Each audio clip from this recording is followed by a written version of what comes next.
ವ್ಯಾಖ್ಯಾಮುದ್ರಾಂ ಕರಸರಸಿಜೈ ಪುಸ್ತಕಂ ಶಂಖಚಕ್ರೆ ಬಿಭ್ರದ್ಭಿನ್ನ ಸ್ಫಟಿಕರುಚನೆ ಪುಂಡರೀಕೆ ನಿಷಣ್ಣಃ ಅಮಲಾನಶ್ರೀರಮೃತವಿಶದೈರಂಶಭಿಪ್ಲಾವಯನ್ ಮಾಮಾವಿರ್ಭೂಯಾದನಗ ಮಹಿಮಾ ಮಾನಸೇ ವಾಗಧೀಶಃ ನಮಸ್ತೆ ಪ್ರಾಣೇಶ ಪ್ರಣತ ವಿಭವಾಯಾವನಿಮಗಾಹ ನಮಸ್ವಾಮಿನ್ ರಾಮಪ್ರಿಯತಮನವನ್ ಗುರುಗುಣ ನಮಸ್ತುಭ್ಯಂ ಭೀಮ ಪ್ರಬಲತಮ ಕೃಷ್ಣೇಷ್ಟ ಭಗವನ್ ನಮಃ ಶ್ರೀಮನ್ಮಧ್ವಪ್ರದಿಶ ಸುದೃಶನ್ನೋ ಜಯ ಜಯ ಶ್ರೀ ಗುರುಭ್ಯೋ ನಮಃ ನಾರಾಯಣಂ ಸುರಗುರುಂ ಜಗದೇಕನಾಥಂ ಭಕ್ತಪ್ರಿಯಂ ಸಕಲಲೋಕ ನಮಸ್ಕೃತಂಚ ತ್ರೈಗುಣ್ಯವರ್ಜಿತಮಜಂ ವಿಭವಾದ್ಯಮೀಶಂ ವಂದೇ ಭವಗ್ರಂ ಅಮರಾವಸರಸಿದ್ಧವಂದ್ಯಂ ನಾರಾಯಣಂ ನಮಸ್ಕೃತ್ಯ ನರಂಚೈವ ನರೋತ್ತಮಂ ದೇವೀಂ ಸರಸ್ವತೀಂ ವ್ಯಾಸಂ ತತೋ ಜಯಮುದೀರಯೇ. ವೇದವ್ಯಾಸರ ಮಹಾಭಾರತದ ಚಿಂತಕರಿಗೆ ವಂದನೆಗಳು.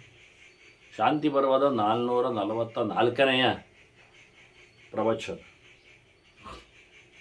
ವಸಿಷ್ಠರ ಉಪದೇಶ, ವಸಿಷ್ಠ ಗೀತೆ ಜನಕರಾಜನಿಗೆ ಕ್ಷರಾಕ್ಷರ ತತ್ವಗಳ ಬಗ್ಗೆ ಕೆಲವು ಮಾತುಗಳು.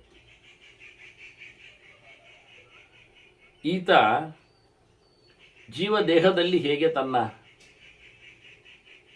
ತ್ರಿವಿಧ ಕರ್ಮಗಳನ್ನು, ಯಜ್ಞ, ದಾನ, ತಪಸ್ಸಾಗಲಿ, ಅದಕ್ಕೆ ಸಂಬಂಧಪಟ್ಟಂತೆ ಯಾಜನ, ಪ್ರತಿಗ್ರಹ, ಅಧ್ಯಾಪನಗಳಾಗಲಿ, ಅಲ್ಲಿ ಬಹುಮುಖವಾದಂತಹ ಕ್ರಮಗಳು, ವಿವಿಧ ವ್ರತಗಳು, ಚಿಂತನೆಗಳು, ಕ್ರಮಗಳು, ಇವೆಲ್ಲ ತನ್ನ ನೆಲೆಯಲ್ಲಿ ತಾನು ನೋಡಿಕೊಳ್ಳುತ್ತಾನೆ ಗುಣತ್ರಯದ ಪ್ರಭಾವದಲ್ಲಿ ಅಂತ.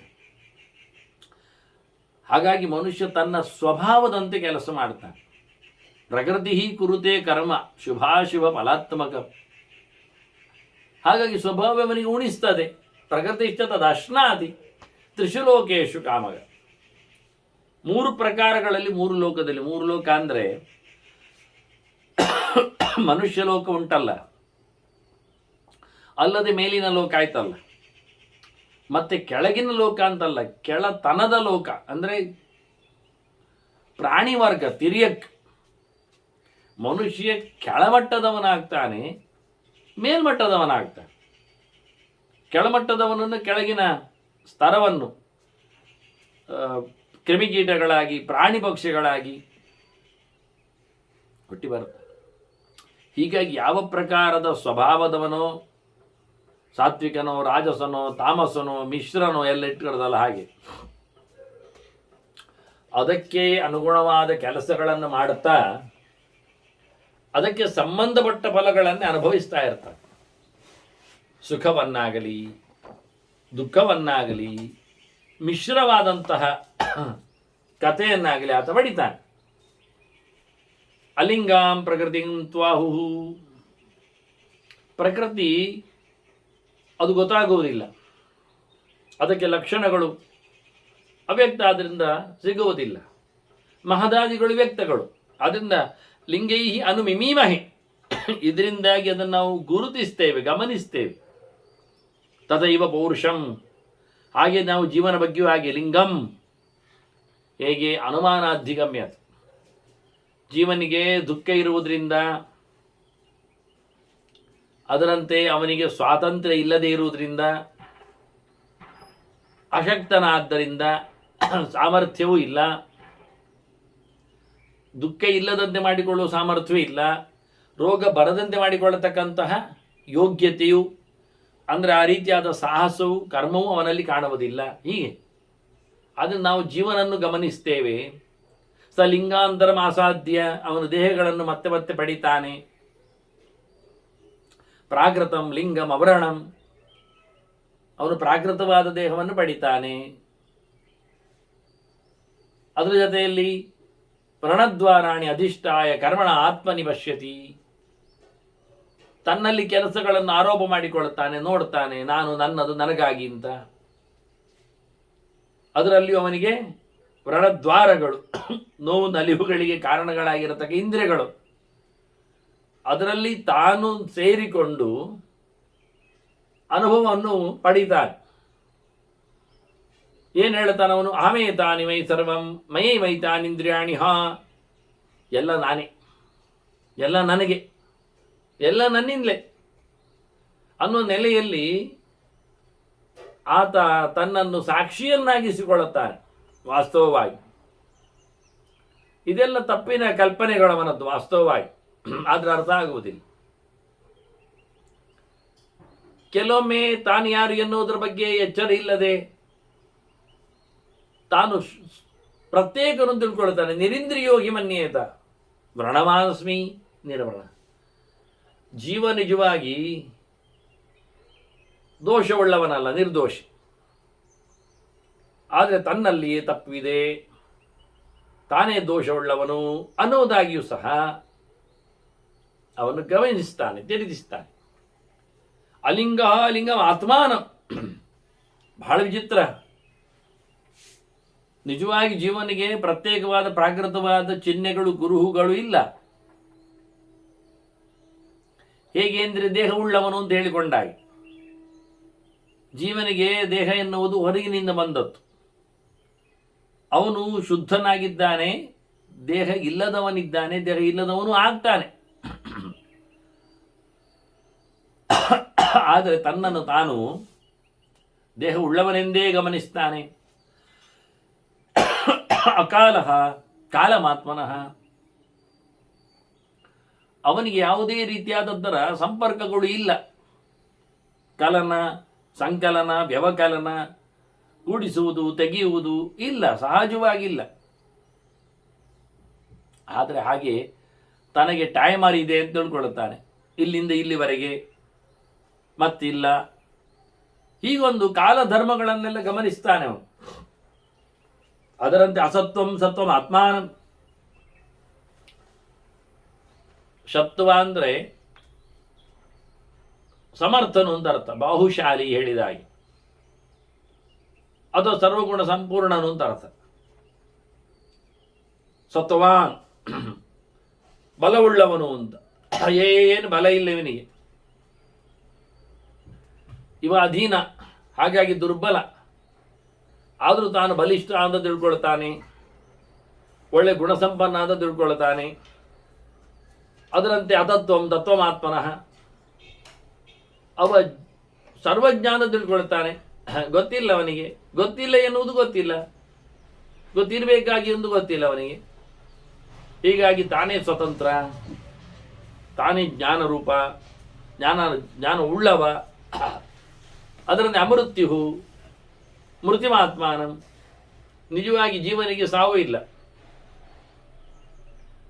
ಹುಟ್ಟು ಸಾವುಗಳಿಂದ ಅತೀತನವನು, ನಿತ್ಯವನು. ನಿತ್ಯ ಸರ್ವಗತ ಸ್ಥಾಣು ಅಚಲೋಯಂ, ಅಚಲೋಯಂ ಮತ್ತೆ ಅಚರಃ ಚರಂ ಆತ್ಮಾನಂ. ಇದು ಹಾಗೆ ತಾನು ವ್ಯತ್ಯಾಸನಾಗ್ತಾನೆ ಅಂತ ತಿಳ್ಕೊಳ್ತಾನೆ, ತಾನು ಸಾಯ್ತಾನೆ ಅಂತ ತಿಳ್ಕೊಳ್ತಾನೆ. ಜೀವನಿಗೆ ಸಾವಿಲ್ಲ, ನಿತ್ಯನಿದ್ದಾನವ. ಮರಣ ಧರ್ಮಗಳು ತನಗೆ ಎಂದು ತಿಳ್ಕೊಳ್ತಾನೆ. ಅಕ್ಷೇತ್ರ, ಅವನು ದೇಹ ಇಲ್ಲದವನು. ಕ್ಷೇತ್ರಮಾತ್ಮಾನಂ, ತಾನು ದೇಹ ಅಂದ್ಲೆ ದೇಹವು ಜೀವ ಒಂದೆಂದು ಮಾಡಿಕೊಳ್ತಾನೆ. ದೇಹದ ಗಾಯಗಳನ್ನು ಜೀವನಿಗಾದ ಗಾಯವನ್ನಾಗಿ ಗಮನಿಸ್ತಾನೆ, ಸಂಕಟವನ್ನು ಅನುಭವಿಸ್ತಾನೆ. ಹೀಗಾಗಿ ಅಭಿಮಾನ ವಿಶೇಷದಿಂದ ಅಗತಿ ಗತಿಮಾತ್ಮಾನಂ. ಇದು ಹಾಗೆ ಗತಿಯುಳ್ಳವನಲ್ಲೂ ಸೂಕ್ಷ್ಮ ಇದ್ದಾನೆ, ಸರ್ವಗತನನ್ನಾಗಿ ಭಾವಿಸ್ತಾನೆ. ಮತ್ತೆ ಅದು ಜೀವಧರ್ಮ ಅಲ್ಲ, ಅದು ತಪ್ಪೆ. ಅಸರ್ಗ ಸರ್ಗಮಾತ್ಮಾನಂ, ಸೃಷ್ಟಿಗೆ ಬರುವುದಿಲ್ಲ. ಆದರೆ ತಾನು ಸೃಷ್ಟಿ ಸಂಹಾರಗಳಲ್ಲಿ ಸಿಕ್ಕಿದ್ದೇನೆ, ಹುಟ್ಟುತ್ತೇನೆ, ಸಾಯ್ತೇನೆ ಎಂದು ತಿಳ್ಕೊಳ್ತಾನೆ. ಜೀವನಿಯಲ್ಲಿದೆ ಸೃಷ್ಟಿ. ಹೀಗೆ ನಿತ್ಯನಿದ್ದಾನವ. ಮತ್ತು ಮುಂದುವರಿತಾ ತಿಳ್ಕೊಳ್ತಾನೆ. ಅಥವಾ ತಮಮಾತ್ಮಾನ, ಅವನಿಗೆ ನೋವು ಸಂಕಟಗಳಿಲ್ಲ, ಶುದ್ಧ ಚಿದ್ರೂಪನು. ಆದರೆ ಆರೋಪ ಮಾಡಿಕೊಳ್ತಾನೆ, ನಾನೇ ಕಂಡಾಪಟ್ಟೆ ಸೋತವನು, ಸಂಕಟ ಪಡುವವನು, ತೊಂದರೆ ಬಿದ್ದವನು. ಅಭವಃ ಭವಮಾತ್ಮಾನಂ, ಅವನಿಗೆ ಸಂಸಾರ ಅಂತ ಇಲ್ಲ.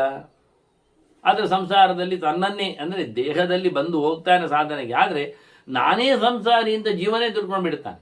ಅಭಯ ಭಯಮಾತ್ಮಾನ, ಅವನಿಗೆ ಎಂತ ಹೆದರಿಕೆ? ಹೆದರಿಕೊಳ್ತಾನೆ ಎಲ್ಲದಕ್ಕೂ. ಹಾಗೆ ಮಾಡಿಕೊಂಡಿದ್ದಾನೆ. ಅಕರ್ತ ಇದೊಂದು ಸತ್ಯ. ಎಲ್ಲರೂ ಕರ್ತೃಮಾತ್ಮಾನಂ, ತಾನು ಕರ್ತೃ ತಿಳ್ಕೊಳ್ತಾನೆ. ಮಾಡುವುದಿಲ್ಲ, ಮಾಡಲಿಕ್ಕೆ ಬರುವುದಿಲ್ಲ, ಸ್ವಾತಂತ್ರ್ಯ ಇಲ್ಲ ಅವನಿಗೆ, ಗೊತ್ತೂ ಇಲ್ಲ, ಇಚ್ಛೆ ಇರಬಹುದು ಗೊತ್ತಿಲ್ಲ, ಜ್ಞಾನ ಇಲ್ಲ, ಪ್ರಯತ್ನಕ್ಕೆ ಅವನಲ್ಲಿ ಯೋಗ್ಯತೆ ಇಲ್ಲ, ಆದ್ರೂ ಹೇಳಿಕೊಳ್ಳುತ್ತಾನೆ ಕರ್ತೃತಾನೆ ಅಂತ ಹೇಳಿಕೊಂಡು. ಅಬೀಜ ಬೀಜಮಾತ್ಮಾನಂ, ಒಂದು ಜೀವ ಇನ್ನೊಂದು ಜೀವವನ್ನು ಸೃಷ್ಟಿ ಮಾಡುವುದಿಲ್ಲ, ಅಭಿವ್ಯಕ್ತಿಯನ್ನು ತಡೆಯುವುದಿಲ್ಲ. ಆದರೆ ನಾನೇ ಬೀಜನು, ಎಲ್ಲದಕ್ಕೂ ಕಾರಣನು ಅಂತ ತಿಳ್ಕೊಳ್ತಾನೆ. ಎಲ್ಲಿ ಕಾರಣ? ಯಾಕೆ ಕಾರಣ? ತಂದೆ ತಾಯಿಗಳಾಗಲಿ, ಮಕ್ಕಳನ್ನು ಪಡೆಯುವವರೇ ಆಗಲಿ, ಮಕ್ಕಳನ್ನು ಪಡೆಯುವವರಲ್ಲಿ ಅವರೆಷ್ಟು ಕಾರಣರು? ಅವರು ದೇಹ ಸೃಷ್ಟಿ ಮಾಡಬಹುದು, ಜೀವ ಸೃಷ್ಟಿ ಮಾಡಿದ್ದಾರಾ? ಇಲ್ಲ. ಇದ್ದ ಜೀವವೇ ಪ್ರವೇಶ ಆದದ್ದಲ್ವಾ? ಹಾಗೆ ತಿಳ್ಕೊಳ್ತಾನಿವ. ತಾನು ಬೀಜ ಆಗಿದ್ದೇನೆ, ಅಕ್ಷರ. ಅವು ನಿಜವಾಗಿ ಅಚೇದ್ಯೋಯ ಮದಾಹ್ಯೋಯ ಮಕ್ಲೇದ್ಯೋ ಶೋಷೇವಚ ಅಂತ ನಾಶಕ್ಕೆ ಕಾರಣವಾಗುವವುಗಳು ಭೂತಗಳು. ನೀರಿನಲ್ಲಿ ಹಾಳು ಮಾಡ್ಬೋದು, ಬೆಂಕಿಯಲ್ಲಿ ಸುಟ್ಟಾಗ್ಬೋದು, ಮಣ್ಣಿನಲ್ಲಿ ಮಣ್ಣು ಮಾಡಿ ಹಾಕ್ಬೋದು, ಗಾಳಿಯಲ್ಲಿ ಒಣಗಿಸ್ಬೋದು. ಆದರೆ ಜೀವನಿಗೆ ಎಂತ ಆಗ್ತದೆ? ಜೀವ ಏನು ಸುಟ್ಟೋಗ್ತಾನ? ಬಿಸಿಲಲ್ಲಿ, ಬೆಂಕಿಯಲ್ಲಿ, ನೀರಿನಲ್ಲಿ ನೆಂದು ಹೋಗ್ತಾನ? ಮಣ್ಣಲ್ಲಿ ಮಣ್ಣಾಗ್ತಾನ? ಗಾಳಿಯಲ್ಲಿ ಒಣಗಿ ಹೋಗ್ತಾನ? ಇಲ್ಲ ಆಗ್ತಾನ? ಆಗೋದಿಲ್ಲ. ಅಂದರೆ ಆರಿ ಹೋಗುದು. ಒಣಗಿ ಹೋಗುದು ಅಂದರೆ ನೀರ ಪಸೆ, ಬಿದ್ದ ನೀರು ಗಾಳಿಯಲ್ಲಿ ಬಿಟ್ಟಾಗ ಇಲ್ಲ ಆಗ್ತದೆ, ಗಾಳಿಯಲ್ಲಿ ಹಾರಿ ಹೋಗ್ತದೆ. ಹಾಗೆ ಜೀವ ಆಗುವುದಿಲ್ಲ. ಅದು ಅವನನ್ನು ಅಕ್ಷರ ಅಂತ ಕರೆದು. ನಾಶ ಧರ್ಮಗಳವನನ್ನು ಇಲ್ಲದೆ ಇರುವುದರಿಂದ ನಾನು ನಾಶ ಅಂತ ತಿಳ್ಕೊಂಡವ. ಯಾಕೆಂದ್ರೆ ಅಬುದ್ಧಿಸ್ತು ಅಭಿಮನ್ಯತೆ. ಇಷ್ಟಕ್ಕೆಲ್ಲ ಕಾರಣ ಅವನಿಗೆ ಬುದ್ಧಿ ಇಲ್ಲ, ಅಭಿಮಾನ ಇದೆ, ನಾನೇ ಅಂತ ಅಭಿಮಾನ ಇದೆ. ಇದೇ ತಪ್ಪಾದತ್ತು. ಹಾಗಾಗಿ ಧಾಮ ಸಹಸ್ರಾಣಿ ಪದಾಂತಾನಿ ಗಚ್ಚತಿ. ಮತ್ತೆ ಮತ್ತೆ ಮನೆಗೆ ಬರ್ತಾನೆ, ಮತ್ತೆ ಮತ್ತೆ ಮನೆಯನ್ನು ಹೊತ್ಕೊಳ್ತಾನೆ. ಹೀಗೆ 1000 ಗಟ್ಟಲೆ ಮನೆ ಬದಲಿಸ್ತಾನೆ. ಮನೆ ಅಂದ್ರೆ ಅವನ ದೇಹ, ಇದವನ ಧಾಮ. ಹೀಗೆ ಮತ್ತೆ ಮತ್ತೆ ಹುಟ್ಟಿ ಬರುವ ಕೆಲಸದಲ್ಲಿ ಕೆಳಗೆ ಬೀಳುತ್ತಾ, ತಪ್ಪು ಕಲ್ಪನೆಯಿಂದ ಕೆಳಗೆ ಬೀಳುತ್ತಾರೆ. ಮತ್ತೆಂಥದ್ದು? ಅದಕ್ಕೊಂದು ದೃಷ್ಟಾಂತ ಹೇಳ್ತಾರೆ ಇವರು. ಚಂದ್ರಮ ಇವ ಭೂತಾನಾಮ್ ಅಂತ ಹೇಳಿಕೊಂಡು, ಚಂದ್ರನಾಗಿ ಚಂದ್ರ ಕಲೆಗಳನ್ನು ಕಳ್ಕೊಳ್ತಾನೆ. 16 ಕಲೆ ಅವನದ್ದು.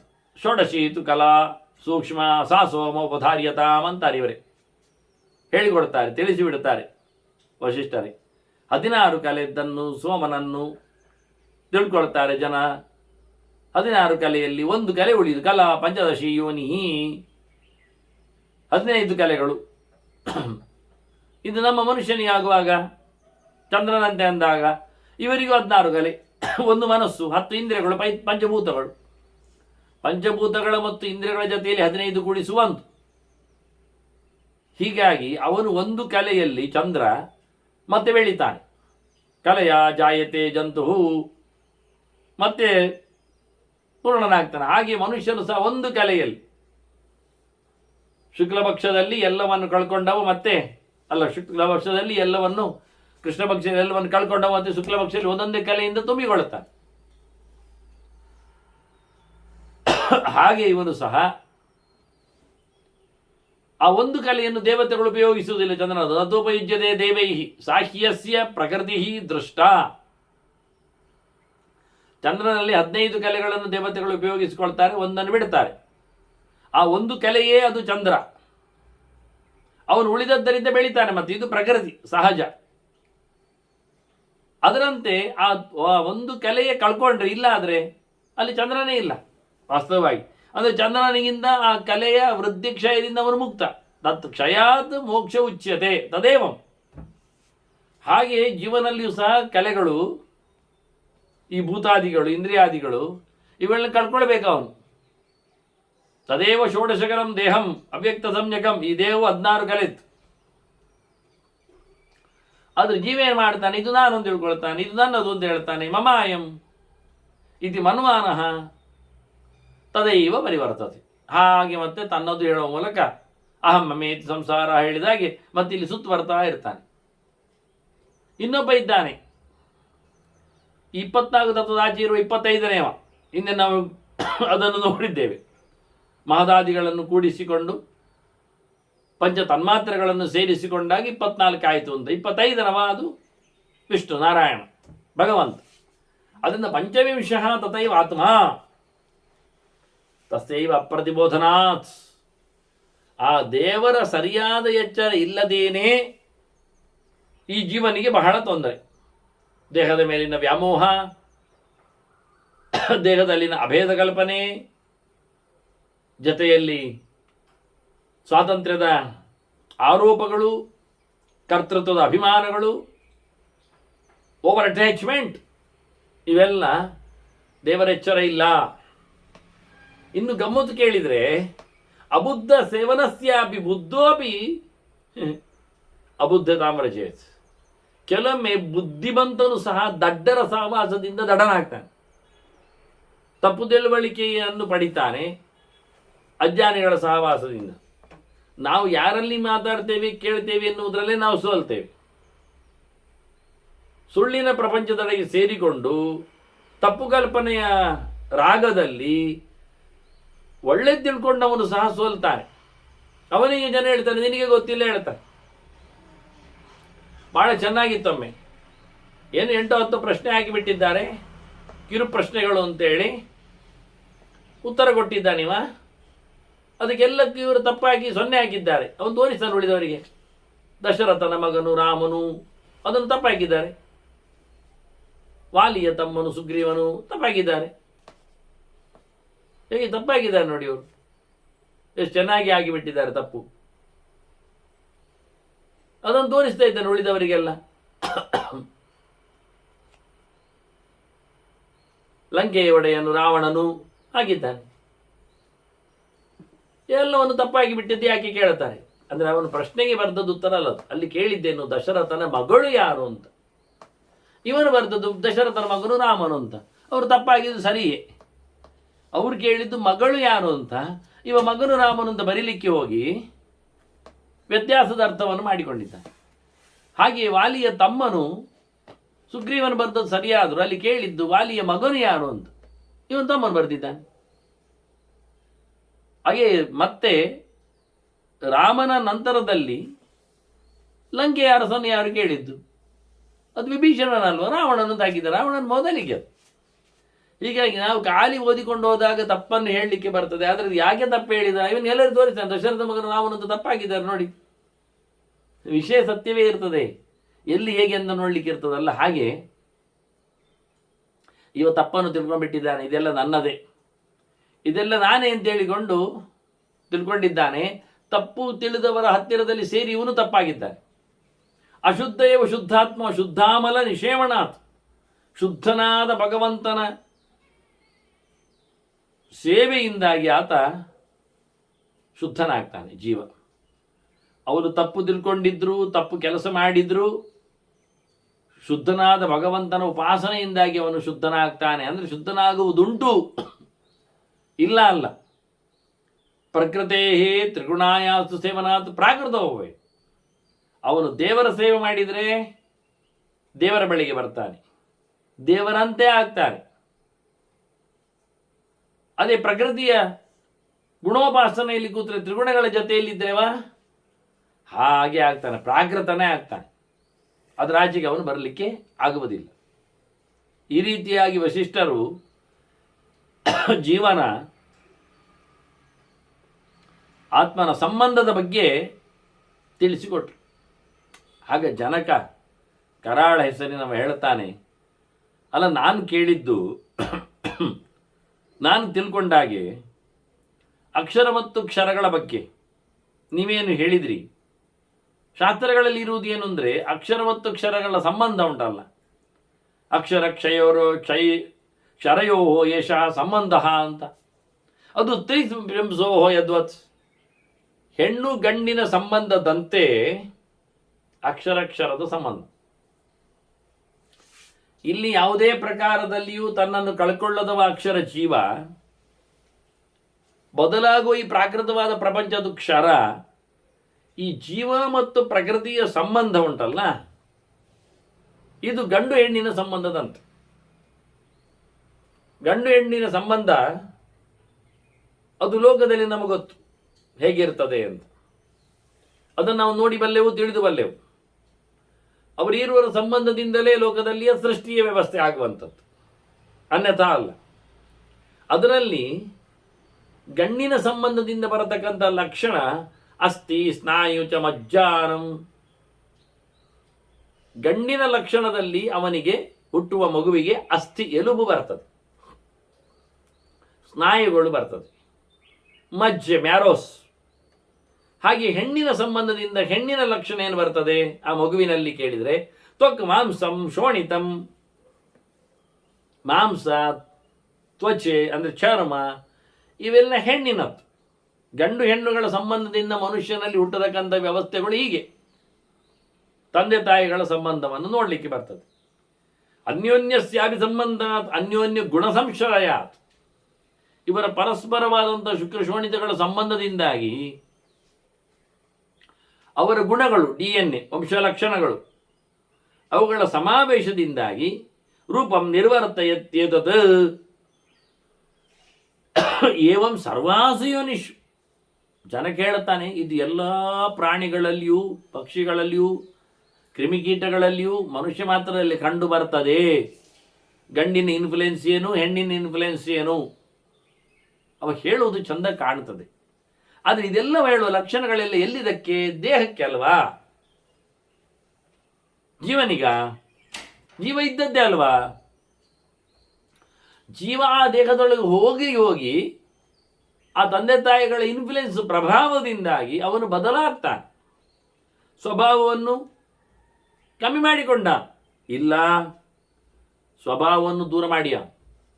ವಾಸ್ತವವಾಗಿ ನೋಡಿಕೊಂಡು ಹೋದ್ರೆ ಈಗ ಭೀಮನ ಗುಣವಂತಿಕೆಯನ್ನು ಹೊತ್ತ ಘಟೋತ್ಕಚ ಹಿಡಿಂಬೆಯ ರಾಕ್ಷಸ ಭಾವವನ್ನು ಹೊತ್ತಿದ್ದರೂ ಆ ಹಿಡಿಂಬೆ ಹಿಡಿಂಬನ ತಂಗಿ ಅದನ್ನು ಒಂದೇ ಪ್ರಕಾರದಲ್ಲಿ ಬಂದಿದೆ ತಂದೆ ತಾಯಿಗಳಿಂದ. ಹಿಡಿಂಬನೋ ಜರಾಸಂಧನ ಜೊತೆಯಲ್ಲಿದ್ದು ಹೋರಾಟವನ್ನು ಕೊಟ್ಟವ, ವಿರೋಧಿಯವ, ಕೃಷ್ಣ ವಿರೋಧಿ. ಆದರೆ ಇವ ಆಗಲಿಲ್ಲ. ಹಾಗಾದ್ರೆ ಏನಾಯಿತು? ಆ ವ್ಯಕ್ತಿ ಜೀವ ಅವನು ಬೇರೆ. ಕೃಷ್ಣದ್ವೇಷಿಯಾದ ಜೀವ ಹಿಡಿಂಬನಂತೆ ಕೃಷ್ಣದ್ವೇಷಿಯಾದ ಜೀವ ಘಟೋತ್ಕಚ ಅಲ್ಲ.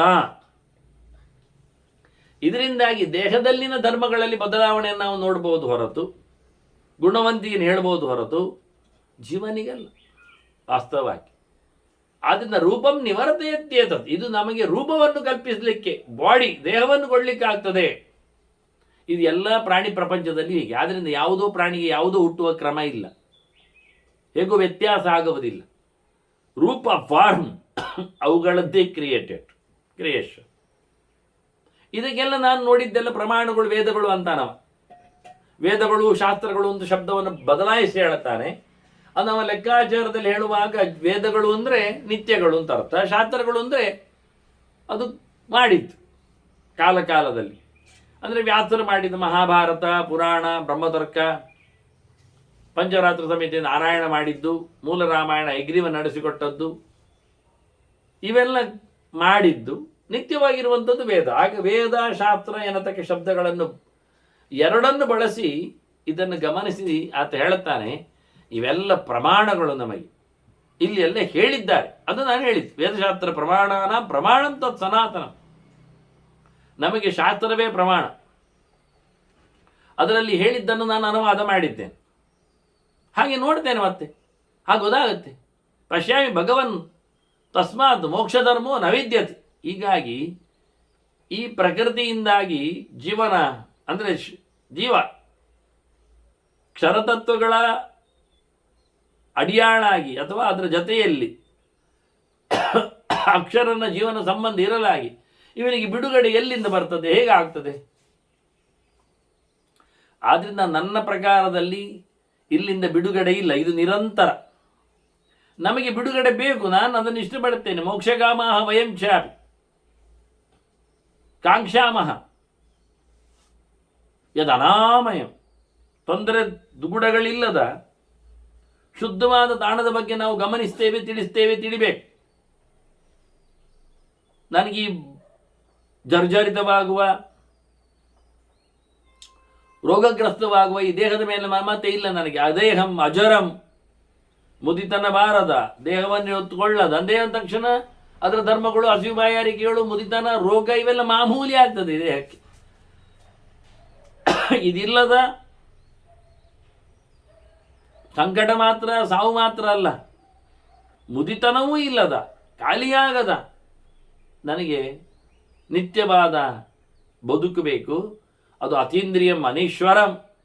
ವಾಸ್ತವವಾಗಿ ಅದು ದೇವರಿಗಿಂತ ಈಶ್ವರ ಧರ್ಮ ಅಲ್ಲ. ದೇವರಾಗುವುದಲ್ಲ, ದೇವರಾಗುವುದಿಲ್ಲ, ನಾನು ದೇವರು ಅಲ್ಲ. ದೇವರಲ್ಲದ ನನ್ನ ಭಾವವೊಂದು ಅತೀಂದ್ರಿಯವಾದದ್ದು ನನಗೆ ಬೇಕು. ಅದನ್ನು ಹೇಳಬೇಕು ನೀವು, ನಿಮ್ಗೆ ಗೊತ್ತಿದೆ. ಹೇಳಿ ಮತ್ತೆ ಪುನಃ ತಾನು ಹೇಳಿಕೊಂಡದ್ದರ ಚಿಂತನೆ ನಡೆಸಿಕೊಟ್ಟು ವಸಿಷ್ಠರು ಹೇಳುತ್ತಾರೆ, ಅಲ್ಲಯ್ಯ ನೀನು ಶಾಸ್ತ್ರಗಳನ್ನು ವೇದಗಳನ್ನೆಲ್ಲ ಹೇಳಿದ್ಯಲ್ಲ ಸನಾತನ ಅಂತ, ಅದೆಲ್ಲ ಸತ್ಯಗಳೇ ಅಲ್ಲ.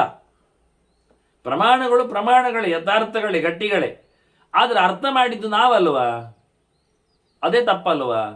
ತಪ್ಪು ಅರ್ಥ ಮಾಡಿದ್ರಿ. ನಜ ಗ್ರಂಥಸ್ಯ ತತ್ವಜ್ಞ ಯಥಾವತ್ ತ್ವಂ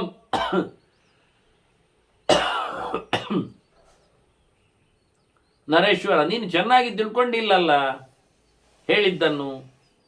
ಯೋ ಹಿ ವೇದೇಚ ಶಾಸ್ತ್ರೇಚ ಗ್ರಂಥಧಾರಣ ತತ್ಪರ ನ ಚ ಗ್ರಂಥಾರ್ಥ ತತ್ವಜ್ಞ ತಸ್ಯ ತದ್ಧಾರಣಂ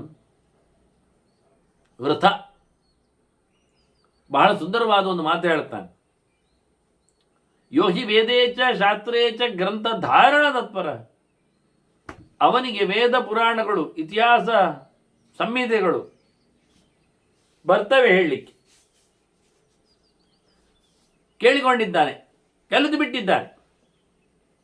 ಅಂದರೆ ಹಿಂದೆ ಭೀಮಸೇನ ಹೇಳಿದ ಹಾಗೆ ಉರು ಹೊಡೆದು ಒಂದಿಷ್ಟು ಇಟ್ಕೊಂಡಿದ್ದಾನೆ. ಅರ್ಥ ಕೇಳಿದರೆ ಅದು ಗೊತ್ತಿಲ್ಲ, ಯಥಾರ್ಥ ಏನು ಅದು ಅರಿವ ಇಲ್ಲ ಅವನಿಗೆ. ಇದೇ ಕಷ್ಟ ಆದದ್ದು ನಿನಗೆ. ನಜ ಗ್ರಂಥಾರ್ಥ ತತ್ವಜ್ಞ, ನೀನು ಎಲ್ಲಿ ತಿಳ್ಕೊಂಡು ಅದರದ್ದು ವಾಸ್ತವ ಅರ್ಥ ಎಲ್ಲಿ ಗೊತ್ತು ನಿನಗೆ? ಆದರೆ ನೀನು ಕೋಟ್ ಮಾಡಿದ್ದೆಲ್ಲ ವ್ಯರ್ಥ ಅಂತಾನೆ. ಇದು ಕೊಟೇಶನ್ ಪಂಡಿತರು ಅಂತ ಹೇಳಿಕೊಂಡಾಗ ಆಯಿತು. ಹೇಳಿದ್ದಕ್ಕೆಲ್ಲ ಮಾತು ಕೊಡ್ತಾನೆ, ಮಾತಿನ ಅರ್ಥ ಗೊತ್ತಿಲ್ಲ. ಏನು ವಿಷಯ ಆಯ್ತಾಗ? ಏನಾಗಿ ಬಿಡ್ತದೆ? ಇದೆಲ್ಲ ಭಾರ ಹೊತ್ತುಕೊಂಡಾಗೆ. ಇದನ್ನು ವೇದದ ವಿಷಯದಲ್ಲಿ ಹೇಳುವಾಗ ಬೈದಿದ್ದಾರೆ. ವೇದಾರ್ಥವನ್ನು ಅರಿಯದೆ ವೇದವನ್ನು ಮಾತ್ರ ಉರು ಹೊಡೆದವ ಕತ್ತೆ ಇದ್ದಾಗೆ ಅಂತ. ಯಾಕೆ? ಕತ್ತೆಗೆ ಬೆನ್ನ ಮೇಲೆ ಗಂಧದ ಕೊರಡು ಹಾಕಿದ್ದಾರೆ, ದೇವಸ್ಥಾನಕ್ಕೆ ಹೊರಟಿದೆ. ಅದಕ್ಕೆ ತಾನು ದೇವಸ್ಥಾನಕ್ಕೆ ಹೊರಟಿದ್ದೇನೆ, ಕಾಲ್ನಡಿಗೆಯಲ್ಲಿ ತಾನಿದ್ದೇನೆ, ಪ್ರದಕ್ಷಿಣೆಯಾಗಿ ಬರ್ತಾ ಇದ್ದೇನೆ, ಇದು ದೇವರ ಮೈಗೆ ಮತ್ತೆ ಹಚ್ಚಿಕೊಳ್ಳಿಕ್ಕೆ, ತೇದ ನಂತರ ಅದನ್ನು ಅಭಿಷೇಕಕ್ಕೆ, ಆನಂತರ ಉಳಿದವರಿಗೆ ಪ್ರಸಾದಕ್ಕೆ, ಕೊನೆಗೆ ಅವರು ತೀರ್ಥವನ್ನು ಊಟದ ಮುಂಚೆ ಪಡೀಲಿಕ್ಕೆ, ಇದೆಲ್ಲ ವಿನಿಯೋಗಕ್ಕೆ ಬರುವಂಥ ಸೊತ್ತು. ಇದು ಪರಿಮಳ ದ್ರವ್ಯ. ಏನು ಗೊತ್ತದಕ್ಕೆ? ಅದರ ಬೆನ್ನ ಮೇಲೆ ಇದ್ದದ್ದು ವಾಸನೆ ಪರಿಮಳ ಹೊಡಿತಾ ಇದ್ರು, ಅದಕ್ಕೆ ಅಲ್ಲಿಂದ ಬಂದದ್ದು ಅಂತ ತಲೆಯಲ್ಲಿಲ್ಲ.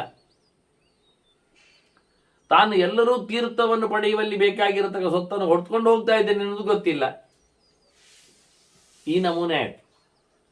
ವೇದವನ್ನು, ಮಂತ್ರಗಳನ್ನು, ಮಾತುಗಳನ್ನು, ಶಾಸ್ತ್ರಗಳನ್ನು, ಗೆರೆಗಳನ್ನೆಲ್ಲ ಹೇಳಿಕೊಳ್ಳಿಕ್ಕೆ ಬರ್ತಾನೆ, ಆದರೆ ಅದರದ್ದು ನಿಜವಾದ ಅರ್ಥ ಗೊತ್ತಿಲ್ಲ ಅವನಿಗೆ. ಇದು ಮರ್ಯಾದೆಯನ್ನು ಕೇಳಿದರೆ ನಿರ್ಣಯಂ.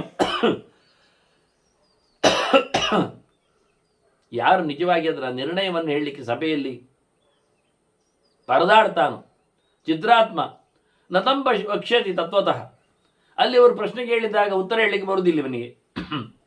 ಅದರ ನಿಜವಾದ ಅರ್ಥವನ್ನು ವಿಮರ್ಶೆಪೂರ್ವಕವಾಗಿ ಹೇಳಲಿಕ್ಕೆ ಆಗುವುದಿಲ್ಲ. ಪೂರ್ವಾಪರ ವಿರೋಧ ಇಲ್ಲದ ಅದನ್ನು ಸಂಗಮ ಮಾಡಲಿಕ್ಕೆ ಆಗುವುದಿಲ್ಲ. ಮತ್ತು ಹೇಳಿ ಪ್ರಯೋಜನ ಏನಾಯಿತು? ಸ್ವಭಾಸ್ಯಾತ್ಮತಾಮೇತಿ, ಅದರಿಂದ ಅವನಿಗೆ ಮರ್ಯಾದೆ ಹೋಗ್ತದೆ, ನೆಗಬಾಟಲಿಗೆ ಬೀಳ್ತಾನೆ. ಅರ್ಥ ಗೊತ್ತಿಲ್ಲದ ಒಂದು ಮಗು ವಿಷಯ ತಿಳ್ಕೊಳ್ಳದೆ ಇದ್ದಾಗ ಅದರಲ್ಲಿ ನಾವು ಹೇಳಿ ಗಾಡ್ ಈಸ್ ಗ್ರೇಟ್ ಹೇಳಿದರೆ ಅದು ಗಾಡ್ ಈಸ್ ಗ್ರೇಟ್ ಹೇಳ್ತದೆ. ಅದಕ್ಕೆ ಗಾಡ್ ಆದ್ರೆ ಏನು, ಗ್ರೇಟ್ ಆದ್ರೆ ಏನು, ಈಸ್ ಆದ್ರೆ ಏನು ಗೊತ್ತುಂಟು ಅದಕ್ಕೆ? ಏನು ಗೊತ್ತಿಲ್ಲ. ಹಾಗಾಯಿತು ನಮ್ಮ ಕತೆ. ಊಟ ಮಾಡಿದಾಗಲೂ ಹಾಗೆ ಅದಕ್ಕೆ ಯಾವುದೇ ವಿಷಯಗಳ ಬಗ್ಗೆ ಎಚ್ಚರವನ್ನು ಕಂಪೇರ್ ಮಾಡತಕ್ಕ ಯೋಗ್ಯತೆ ಇಲ್ಲದಿದ್ದಾಗ ಅಪ್ಪನೋ ಅಮ್ಮನೋ ಹೇಳಿದ್ದನ್ನು ಕೇಳಿ ಹೇಳುತ್ತದೆ. ಇವತ್ತು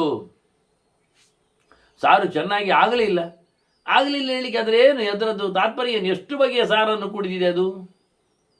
ಹೇಗೆ ಹೇಳಲಿಕ್ಕೆ ಆಗ್ತದೆ? ಅದರ ನಾಲಿಗೆ ಕಥೆ ಏನು? ಅದರಿಂದ ಈ ಸೃಷ್ಟಿಯ ಬಿತ್ತರವನ್ನು, ಈ ಜಗತ್ತಿನ ವೈಭವವನ್ನು ನಮ್ಮ ಮೂಸೆಯಲ್ಲಿ, ನಮ್ಮ ಅಳತೆ ಕೋಳಿನಲ್ಲಿ ಅಳತೆ ಮಾಡಿಕೊಂಡು ದೇವರ ವೈಭವವನ್ನು ಟ್ರೇಸ್ ಮಾಡುವುದರಲ್ಲಿ ನಮಗೇನು ಅಧಿಕಾರವೂ ಇಲ್ಲ, ಯೋಗ್ಯತೆಯೂ ಇಲ್ಲ. ಹಾಗೆ ಶಾಸ್ತ್ರಗಳ ಅರ್ಥ ಸ್ಪಷ್ಟತೆ ಇಲ್ಲದೆ ಇವ ಏನು ಮಾಡಿದ ಅಂದರೆ, ಇಲ್ಲಿ ಹೇಳಿಕೊಂಡು ಹೋಗುವಾಗಲೇ ಜನಕ ಸೋತದ್ದೆಲ್ಲಿ ಕೇಳಿದರೆ, ಅಕ್ಷರ ಎನ್ನುವುದನ್ನು ಜೀವ ಅಂತ ಮಾಡಿಕೊಂಡವ. ಆದರೆ ದೇಹವನ್ನು ಹೊತ್ತುಕೊಳ್ಳುವ ಮೂಲಕ ಅವನು ಕ್ಷರನೇ ಆಗ್ತಾನೆ. ಅಕ್ಷರ ಎನ್ನುವುದು ಭಗವಂತನ ವಿಷಯ ಅಂತ ಎನ್ನುವುದು ಅವನಿಗೆ ಅರ್ಥ ಆಗ್ತಾ ಇಲ್ಲ. ಅದಾಗಲಿಲ್ಲ, ಇನ್ನು ಮಾತುಗಳಲ್ಲಿ ಬರಬೇಕಷ್ಟೇ. ಅದು ಕ್ಷರ ಸರ್ವಾಣಿ ಭೂತಾನಿ ಅನ್ನುವಲ್ಲಿ ಎಲ್ಲ ಜೀವರನಲ್ಲಿ ಸೇರಿಸಿಕೊಂಡು ಕೂಟಸ್ಥ ಅಕ್ಷರ ಉಚ್ಯತೆ ಅಂತ ಹೇಳುತ್ತಾ ಲಕ್ಷ್ಮಿಯನ್ನು ಅಕ್ಷರ ಅಂತ ತಿಳಿಸಿ ಯಸ್ಮಾಕ್ಷರಮದೀತೋಹಂ ಅಕ್ಷರಾದ ವಿಜೋತ್ತಮ ಅಂತೇಳಿ ಪುರುಷೋತ್ತಮನ ಬಗ್ಗೆ ಕೃಷ್ಣ ಹೇಳಿದ ಗೆರೆ ಚಿಂತನೆ ಅವನಿಗೆ ದೃಢವಾಗಲಿಲ್ಲ. ಆದ್ದರಿಂದ ಯದೇವ ಯೋಗಾ ಪಶ್ಯಂತಿ ಸಾಂಖ್ಯೈ ತದವಗಮ್ಯತೆ. ಯಾವುದೆಲ್ಲ ಯೋಗಿಗಳು ಕಾಣ್ತಾರೋ ಅದನ್ನು ಸಾಂಖ್ಯರು, ಶುದ್ಧ ತತ್ವವಿಜ್ಞಾನವುಳ್ಳವರು ಅದನ್ನು ಚೆನ್ನಾಗಿ ತಿಳಿಸಿಕೊಡ್ತಾರೆ. ಅದನ್ನು ಹೇಳಿದ್ದಾರೆ. ಏಕಂ ಸಾಂಖ್ಯಂಚ ಯೋಗಂಚ ಪಶ್ಯತಿ ಸ ಬುದ್ಧಿಮಾನ್. ಯಾರು ಎರಡನ್ನು ಏಕಪ್ರಕಾರವಾಗಿ ತಿಳಿದಿರುತ್ತಾನೆ, ಸಾಂಖ್ಯ ಮತ್ತು ಯೋಗ ಅದು ಎರಡು ಕವಲುಗಳಲ್ಲ, ಒಂದೇ. ಇದನ್ನು ಚೆನ್ನಾಗಿ ನೋಡಿದವ ಈ ಗೆರೆ ಕೃಷ್ಣನು ಹೇಳಿದ್ದಾನೆ. ಅರ್ಜುನನ ಪ್ರಶ್ನೆಗಳಲ್ಲಿ ಇದು ಇಣುಕಿದೆ, ಇದು ಹಿಂದೆ ಬಂದಿದೆ. ಮತ್ತೆ ಸಾಂಖ್ಯಯೋಗಗಳ ಚಿಂತನೆಗಳನ್ನು ಧರ್ಮರಾಜ ಮಾಡಿದ್ದಾನೆ. ಅದರ ಇನ್ಫ್ಲುಯೆನ್ಸ್ ಅಲ್ಲಿ ಮುಂದಿನ ಪ್ರಶ್ನೆಯಲ್ಲಿ ಇದು ಮಾತುಗಳನ್ನು ಇಣುಕುವಾಗಿ ವಸಿಷ್ಠರ ಮಾತನ್ನು ತಿಳಿಸಿಕೊಡುವಾಗಿ ಭೀಷ್ಮರು ಹೇಳ್ತಾ ಇದ್ದಾರೆ ಧರ್ಮರಾಜನಿಗೆ. ಮತ್ತೆ ನೀನು ಸೃಷ್ಟಿಯ ಬಗ್ಗೆ ಮಾತಾಡಿದೆಯಲ್ಲ, ದೇಹದಲ್ಲಿ ಆಗುವ ಧರ್ಮಗಳು, ಹೆಣ್ಣಿನಿಂದ ಗಂಡಿನಿಂದ ಬರುವ ಬಳುವಳಿ, ಇದು ಸಕಲ ಪ್ರಾಣಿ ಪ್ರಪಂಚದಲ್ಲಿ ಉಂಟು ಅಂತ ಹೇಳಿದ ಕತೆ, ಅದು ಸತ್ಯ, ಅದು ವಿಷಯವೇ ಹೌದೇ ಇರಲಿ. ಇಂದ್ರಿಯಾದಿಂದ್ರಿಯಂ ಎನ್ನುವುದು ಸತ್ಯ, ದ್ರವ್ಯಾದ್ ದ್ರವ್ಯಸ್ಯ ನಿರ್ವೃತ್ತಿ. ವಸ್ತುವಿನಿಂದ ವಸ್ತುವಿನ ಸೃಷ್ಟಿಯಾಗಲಿ, ಇಂದ್ರಿಯದಿಂದ ಇಂದ್ರಿಯಗಳ ಕಥೆ ಆಗಲಿ, ಅದರಂತೆ ದೇಹ ಮಾಪ್ನೋತಿ, ಒಂದು ದೇಹದಿಂದ ಇನ್ನೊಂದು ದೇಹ. ಆನೆ ದೇಹದಿಂದ ಇರುವೆ ದೇಹ ಬರುವುದಿಲ್ಲ, ಇರುವೆ ದೇಹದಲ್ಲಿ ಆನೆ ದೇಹ ಸೃಷ್ಟಿಯಾಗುವುದಿಲ್ಲ. ಹಾಗಾಗಿ ದೇಹದಿಂದ ದೇಹದ ಸೃಷ್ಟಿಯ ವ್ಯವಸ್ಥೆಯಲ್ಲಿ ಮನುಷ್ಯ ದೇಹದಲ್ಲಿ ಮನುಷ್ಯನಂತೆ ಪ್ರಿಂಟ್ ಆಗುವುದು, ಹೊರಗೆ ಬರುವಂಥದ್ದು. ಆದ್ದರಿಂದ ವ್ಯಕ್ತಿಗಳಲ್ಲಿರತಕ್ಕಂತಹ ಧರ್ಮಗಳು, ವ್ಯವಸ್ಥೆಗಳು ಅದು ಹೇಗೆ ಹೊರಗೆ ಬರ್ತದೆ ಎನ್ನುವುದು ಸತ್ಯ. ಆದರೆ ಇಲ್ಲಿ ಅಂತ ಕೇಳಿದರೆ, ದೇಹದಿಂದ ದೇಹದ ಸೃಷ್ಟಿ ಅನ್ನೋದು ಒಪ್ತೇನೆ, ಆದರೆ ದೇಹದಿಂದ ದೇಹದ ಸೃಷ್ಟಿಯು ಜೀವಾಧಿಷ್ಠಿತವಾಗದೇ ಇದ್ದರೆ ಉಂಟಾ? ಅಂದರೆ ಹೆಣದಿಂದ ಹೆಣ ಬರ್ತದ ಅಥವಾ ಹೆಣದಿಂದ ಜನ ಹೊರತದ? ದೇಹ ಅಲ್ವ ಅಲ್ಲಿ, ದೇಹದಲ್ಲಿ ಜೀವಕೋಶಗಳು ಉಂಟಲ್ಲ, ಅಲ್ಲಿ ಹುಟ್ಟಿದರೂ ದೇಹ ಹುಟ್ಟಬೇಕಲ್ಲ. ಜೀವನನ್ನು ಜೀವ ಹುಟ್ಟಿಸಿದ್ದೇ ಅಲ್ಲ, ಯಾಕೆ ಜೀವನಿತ್ಯ. ಜೀವ ಅವನ ದೇಹದ ಒಳಗೆ ಪ್ರವೇಶ ಮಾಡಿ ಅವನ ಧಾತುವಿನ ಮೂಲಕ ಹೊರಗೆ ಬಂದು ತಾಯಿಯ ದೇಹದಲ್ಲಿ ದೇಹದ ಒಳಗೆ ಆತ ನಿರ್ಮಿತಿ ಮಟ್ಟಲ್ಲಿ ಸೇರಿ ಇದ್ದು, ಅದು ಪ್ರತ್ಯೇಕವಾದ ಗರ್ಭದ ಚೀಲ, ಅದು ಹೊರಗಿನಲ್ಲಿ ಉಳಿಕೊಂಡಿದೆ. ಆಹಾರದ ವ್ಯವಸ್ಥೆಯಲ್ಲಿ ಅದು ಸಂಪರ್ಕವನ್ನು ಕಳೆದಿದೆ ಮತ್ತು ಅಲ್ಲಿಂದ ಕಳಚಿಕೊಳ್ಳುತ್ತದೆ. ಕಳಚಿಕೊಂಡಲು ಪರಿಪೂರ್ಣವಾಗಿ ಬಿಟ್ಟಿರುವುದಿಲ್ಲ. ಹೇಗೋ ಹಾಗೆಯೇ ಹುಟ್ಟುವ ಕಥೆಯನ್ನು ಹೇಳುವಲ್ಲಿವ ದೇಹದಿಂದ ದೇಹದ ನಿರ್ಮಿತಿಯನ್ನು ಹೇಳಬಹುದು. ಹಾಗೆಯೇ ಬೀಜಂ ತದೈವಚ, ಒಂದು ಬೀಜದಿಂದ ಬೀಜವನ್ನು ಪಡೀಲಿಕ್ಕೆ ಆಗ್ತದೆ. ನಾವು ನೋಡಿ ಅಲ್ಲಿ ಬೀಜ ಅಂತಾನೆ, ಜೀವನಿಗೆ ಬೀಜದ ಶಬ್ದವನ್ನು ಪ್ರಯೋಗ ಮಾಡಿದ್ರು ಅಲ್ಲ ಅಂತಾರೆ ಇಲ್ಲಿ. ಮರದಲ್ಲಿ ನಾವೀಗ ಬೀಜ ಹಾಕಿದ್ದೇವೆ, ತೆಂಗಿನ ಬೀಜ ಹಾಕಿದ್ದೇವೆ, ಮರ ಆಗಿದೆ. ಮುಂದೇನು ಕೊಟ್ಟಿದೆ? ತೆಂಗಿನ ಕಾಯನ್ನು ಕೊಟ್ಟಿದೆ. ನಾವೇನು ಇಟ್ಟಿದ್ದೇವೆ ಅದು ಕೊಟ್ಟಿದೆ, ಅದು ತೆಂಗಿನಕಾಯನ್ನು ಕೊಟ್ಟಿದೆ. ಮತ್ತೆ ಇದನ್ನು ಬೀಜ ಹಾಕ್ಲಿಕ್ಕೆ ಬರ್ತದೆ. ಹೀಗೆ ನೀನು ಹೇಳಿದ ಶಾಸ್ತ್ರದಲ್ಲಿ ಹೇಳಿದ ಸೃಷ್ಟಿಯ ಕ್ರಮ ಸರಿ ಇದೆ, ಆದರೆ ಇಲ್ಲಿ ಜೀವನಿಂದ ಜೀವನ ಸೃಷ್ಟಿ ಆಗುವುದಿಲ್ಲ.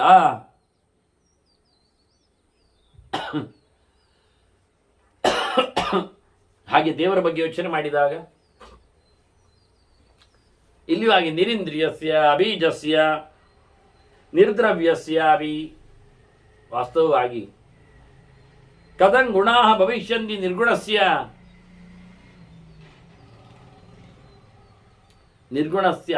ನಿರ್ಗುಣತ್ವಾದ್ ಮಹಾತ್ಮನಃ. ಜೀವನಿಗಿಂತ ವಿಲಕ್ಷಣನಾದ ಭಗವಂತ ಇಡೀ ಜಗತ್ತನ್ನು ನಡೆಸಿಕೊಡುವವ, ಇಡೀ ಲೋಕಕ್ಕೆ ಕಾರಣ, ಅವನಿಗೆ ಯಾರು ಕಾರಣ ಇಲ್ಲ.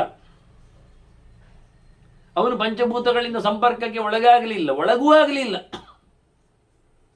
ಅವನಲ್ಲಿ ಪಂಚಭೂತಗಳ ಪಂಚ ವಿಷಯಗಳ ಸಂಪರ್ಕವೂ ಇಲ್ಲ. ಅವನಿಗೆ ಇಂದ್ರಿಯಗಳೂ ಇಲ್ಲ.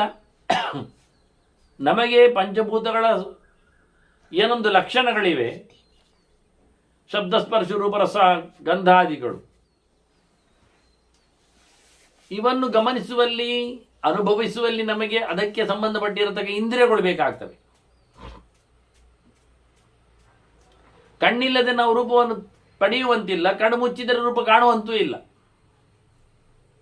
ಆದರೆ ದೇವರಿಗೆ ಯಾವುದೇ ಪ್ರಾಕೃತವಾದ ಇಂದ್ರಿಯಗಳು ಇಲ್ಲ, ಅಥವಾ ದೇವರಿಗೆ ಶಬ್ದಾದಿಗಳ ವಿಷಯಗಳ ಅನುಭವಕ್ಕೆ ಇಂದ್ರಿಯಗಳು ಬೇಕಾಗಿಲ್ಲ.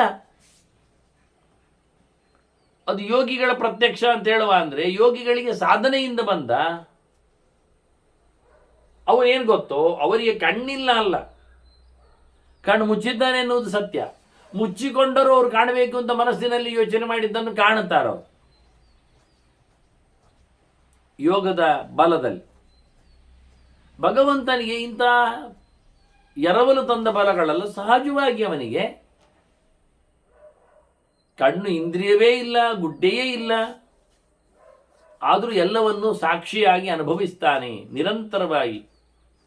ಅದು ಹಳೆಯ ನೆನಪಿನಲ್ಲಿಯೂ ಅಲ್ಲ, ಹೊಸ ಯೋಚನೆಯಲ್ಲಿಯೂ ಅಲ್ಲ, ಇತ್ತೀಚೆಗೆ ಬಂದ ಸುದ್ದಿ ಅಂತ ಹೇಳಿಕೊಳ್ಳುವ ನೆಲೆಯಲ್ಲಿಯೂ ಅಲ್ಲ. ಇದು ನಿರಂತರವಾದ ಪ್ರತ್ಯಕ್ಷವನದ್ದು, ಇಂದ್ರಿಯಗಳಿಗೆ ಗೋಚರ ಆಗುವಂಥ ರೀತಿ. ಆದಂತಹ ಭಗವಂತನ ಪಡಿಯಚ್ಚುವಾಗಿರುವವನು ಜೀವ. ಜೀವ ವಿಷಯದಲ್ಲಿ ಇದನ್ನು ಹೇಳುವುದಾದರೂ ಸಹಜವಾಗಿ ಜೀವನಿಗೆ ಪ್ರಾಕೃತವಾದ ಇಂದ್ರಿಯಗಳಿಲ್ಲ ಅಂದರೆ ಅವನಿಗೆ ಸ್ವರೂಪಭೂತವಾದ ಇಂದ್ರಿಯಗಳು. ಸ್ವಯಂ ಅವನೇ ನೋಡ್ತಾನೆ, ಅವನೇ ಕೇಳುತ್ತಾನೆ, ಅವನೇ ಹೇಳುತ್ತಾನೆ, ಅವನೇ ಮುಡ್ತಾನೆ ಅಲ್ಲಿ ಇದ್ದಾಗೆ. ಉದಾಹರಣೆ ಲೋಕದಲ್ಲಿ ದೃಷ್ಟಾಂತ ಕೊಡುವುದಾದ್ರೆ ಅಮೀಬ ಇದ್ದಾಗೆ, ಎಲ್ಲೂ ಒಂದೇ ಮಾಡ್ತದೆ, ಒಂದರಲ್ಲಿ ಎಲ್ಲದರ ಕೆಲಸ ಮಾಡುವ ಸಾಮರ್ಥ್ಯ ಯೋಗ್ಯತೆ ಇದೆ ಅಂತ ಆ ಲೆಕ್ಕದಲ್ಲಿ. ಇಲ್ಲವೇ ಇಲ್ಲ ಅಲ್ಲ, ಇದೆ, ಜೀವನೊಳಗೆ ಇದೆ. ದೇವರಿಗೆ ಅದು ಅಲ್ಲ ಅಂತ ಹೇಳಿದ್ದಾನೆ. ಭಗವಂತನಿಗೆ ಜೀವನಲ್ಲಿರತಕ್ಕ ವ್ಯತ್ಯಾಸಗಳು, ಜೀವನಲ್ಲೇ ಇರತಕ್ಕಂತಹ ದೇಹಗಳು ಇರಲಾಗಿ, ಇಂದ್ರಿಯಗಳು ಇರಲಾಗಿ, ಅಪ್ರಾಕೃತಗಳಾದವುಗಳಾಗಿ ಅಂದರೆ ಸ್ವರೂಪಭೂತಗಳು. ದೇವರಲ್ಲಿ ಆ ಪ್ರಶ್ನೆ ಇಲ್ಲ. ಶುದ್ಧಜಿತ್ ಸ್ವರೂಪನಾದ ಭಗವಂತ ಸ್ವಯಂ ಕಣ್ಣು ಏನು ಮಾಡುವ, ಸಾವಿರಾರು ಕಣ್ಣು, ಸರ್ವದ ಪಾಣಿಪಾದಂತ ಸರ್ವತೋಕ್ಷಿ ಶಿರೋಮುಖ. ಮೊದಲೇ ಹೇಳಿದ್ರಲ್ಲ ವಸಿಷ್ಠರವರ ಪರಿಚಯ ಮಾಡುವಾಗ, ವಿಜ್ಞಾನಮಯ ಕೋಶನ ಅಧಿದೇವತೆಯಾಗಿ ನಿಂತ ಚತುರ್ಮುಖನಿಗೆ ಆ ರೀತಿಯಾದಂತಹ ಸರ್ವಗತತ್ವ ಉಂಟು ಬ್ರಹ್ಮಾಂಡದಲ್ಲಿ. ಆದರೆ ಭಗವಂತನ ವಿಷಯ ಹಾಗಲ್ಲ. ಸರ್ವ ಬ್ರಹ್ಮಾಂಡ ವ್ಯಾಪ್ತಿಯನ್ನು ಹೇಳುವಾಗ ನಿರುಪಚರಿತವಾಗಿ, ಮತ್ತೆ ಒಂದು ಅಧಿಷ್ಠಾನವಾಗಿ ಅಲ್ಲ, ಅಧಿಕಾರದಲ್ಲಿ ಅಲ್ಲ. ಹೀಗಾಗಿ ಭಗವಂತನಲ್ಲಿ ಹೇಳಿಕೊಂಡಾಗ ದ್ರವ್ಯ ಶಬ್ದಗಳು, ದ್ರವ್ಯಂತೂ ದ್ರವಣ ಪ್ರಾಪ್ಯ ಹೇಳಿಕೊಳ್ಳುವ ಪಂಚದ್ರವ್ಯಗಳನ್ನೇ ಪಂಚಭೂತಗಳನ್ನಿಟ್ಟುಕೊಂಡಾಗ ಪಂಚಭೂತಗಳ ವಿಲಕ್ಷಣನಾದವ. ಅದರ ಸಂಪರ್ಕಾದಿಗಳಿಗೆ, ಅದರ ವಿಕಾರಾದಿಗಳಿಗೆ ಸಾಧನೋಪಯೋಗಿಯಾಗಿ ಅದನ್ನು ಪಡೆಯುವಲ್ಲಿಯೂ ಸಹ ಸಂಬಂಧವನ್ನು ಪಡೆದೇ ಇರುವವನಾಗಿ ಭಗವಂತ. ವಾಸ್ತವವಾಗಿ ಅಂತಹ ಭಗವಂತನ ಬಗ್ಗೆ ತಿಳಿಸಿಕೊಡುವಾಗ ಕಥಂ ಗುಣಾ ಭವಿಷ್ಯಂತಿ, ಈ ರೀತಿಯಾದ ವ್ಯತ್ಯಾಸಗಳು ಹೊರಗೆ ಎಲ್ಲಿ ಕಾಣಲಿಕ್ಕೆ ಬರ್ತದೆ, ಹೇಗಾಗ್ತದೆ? ಅವನು ನಿರ್ಗುಣ, ಅಂದರೆ ಗುಣತ್ರಯದಿಂದ ದೂರ, ಪ್ರಕೃತಿಯ ಧರ್ಮಗಳು ಇಲ್ಲದವ. ಇಡೀ ಜಗತ್ತು ಪ್ರಕೃತಿಯ 3 ಗುಣಗಳಿಂದ ವ್ಯಾಪ್ತವಾಗಿದೆ. ಜೀವಜಾಲರಿಗಳು ಎಂದೂ ಯಾವ ಕಾಲದಲ್ಲಿಯೂ ಗುಣತ್ರಯಕ್ಕೆ ಸಂಬಂಧ ಪಡದೇನೇ ಇರತಕ್ಕಂಥವನು ಭಗವಂತ. ಅದನ್ನೇ ಅವನನ್ನು ಮಹಾತ್ಮ ಅಂತ ಕರೆದದ್ದು. ಜೀವನಿಗಿಂತ ವಿಲಕ್ಷಣ ಇದ್ದಾನೆ, ಪರಮೋಚ್ಚನಿದ್ದಾನೆ ಎನ್ನುವ ನೆಲೆಯಲ್ಲಿ ಇಂತಹ ಪರಮಾತ್ಮನ ಸಂಗತಿಯನ್ನು ತಿಳಿಸಿಕೊಡುತ್ತಾ ವಾಸ್ತವವಾಗಿ ಆತನ ಶಾಸ್ತ್ರದ ಚಿಂತನೆಯನ್ನು ಹೇಳಿದರೆ, ಶಾಸ್ತ್ರದಲ್ಲಿ ಹೇಳಿದ ಹಾಗೆ ಅರ್ಥ ಹೊರಗಿನ ನೋಟದಲ್ಲಿ ಬರುವಂಥದ್ದಿಲ್ಲ ಎನ್ನುವ ಪ್ರಧಾನ ಅಂಶಗಳಲ್ಲಿ ಶಾಸ್ತ್ರದಲ್ಲಿಯೂ ವೇದದಲ್ಲಿಯೂ ಗ್ರಂಥಧಾರಣ ಮಾತ್ರ ಪರನಾದರೆ ಅವನು ಅಯೋಗ್ಯನಾಗ್ತಾನೆ. ಹಾಗಾಗಿ ಬಹಳಷ್ಟು ಚಿಂತನೆಗಳನ್ನು ಜನಕರಾಜ ಹೇಳಿದರೂ ಸ್ತ್ರೀ-ಪುರುಷ ಸಂಬಂಧದಂತೆ ಇಲ್ಲಿ ಪ್ರಕೃತಿಯ ಜೀವರ ಸಂಬಂಧಗಳು ನಿರಂತರವಾಗಿವೆ ಅಂತ ತಿಳಿಸಿಕೊಟ್ಟರು. ಅವನಿಗೆ ಪ್ರಧಾನವಾಗಿ ಅಕ್ಷರ ಶಬ್ದವು ಭಗವಂತನಲ್ಲಿ ಮಾತ್ರ ನಿರುಪಚರಿತವಾಗಿ ಇದೆ ಅಂತ ಹೇಳುವಲ್ಲಿ ವಿಕಾರ ಶೂನ್ಯನಾಗಿ, ದೇಹವನ್ನೂ ಪಡೆಯದ ಧರ್ಮವುಳ್ಳವನಾಗಿ ದೇವರನ್ನು, ಹಾಗಾಗಿ ಅವನು ಸೃಷ್ಟಿ ಸಂಹಾರದಲ್ಲಿ ಬರುವುದಿಲ್ಲ. ಸ್ವಯಂ ಅವನಿಗೆ ಸೃಷ್ಟಿಯಾಗಲಿ ಸಂಹಾರ ಆಗಲಿ ಇಲ್ಲ ಅನ್ನುವಂತೆ ಈ ನಮೂನೆಯ ಅಕ್ಷರಾಭಾವವನ್ನು, ಅಕ್ಷರ ಧರ್ಮವನ್ನು ಹೇಳುವ ಮೂಲಕ ವೇದ, ಸೂತ್ರ, ಶಾಸ್ತ್ರ ಎಲ್ಲವೂ ಗಟ್ಟಿ ಮಾಡಿದೆ ಅಂತೇಳಿ ಜನಕನ ಜಾಣಮೆ ಅದು ನಿರ್ಣಯೋಪಯೋಗಿ ಅಲ್ಲ ಅಂತ ಹೇಳುವ ಮೂಲಕ, ಅಂದರೆ ಶಾಸ್ತ್ರದಲ್ಲಿ ಅನೇಕ ಒಳ ರಹಸ್ಯಗಳ ನೆಲೆಯಲ್ಲಿ ಅದರ ಮಾತುಗಳು ಬಂದಿರ್ತವೆ ಅನ್ನುವ ನೆಲೆಯಲ್ಲಿ ವಸಿಷ್ಠರ ಮಾತುಗಳನ್ನು, ಚಿಂತನೆಯನ್ನು ಕೊಟ್ಟಿದ್ದಾರೆ. ಇನ್ನೂ ಅದರ ಬಗ್ಗೆ ಯಾವ ನೆಲೆಯಲ್ಲಿ ಪ್ರಕೃತಿಯ ಧರ್ಮಗಳು ಜೀವನಲ್ಲಿ ಬಂದು ಕಾಣುತ್ತವೆ ಎನ್ನುವುದರ ಬಗ್ಗೆ ಮಾತನ್ನು ತರ್ತಾರೆ. ಅದು ಮತ್ತೆ ಕೇಳುವ ವಂದನೆಗಳೊಂದಿಗೆ ಶ್ರೀಕೃಷ್ಣ ನಾರಾಯಣ ನಾರಾಯಣ ನಾರಾಯಣ.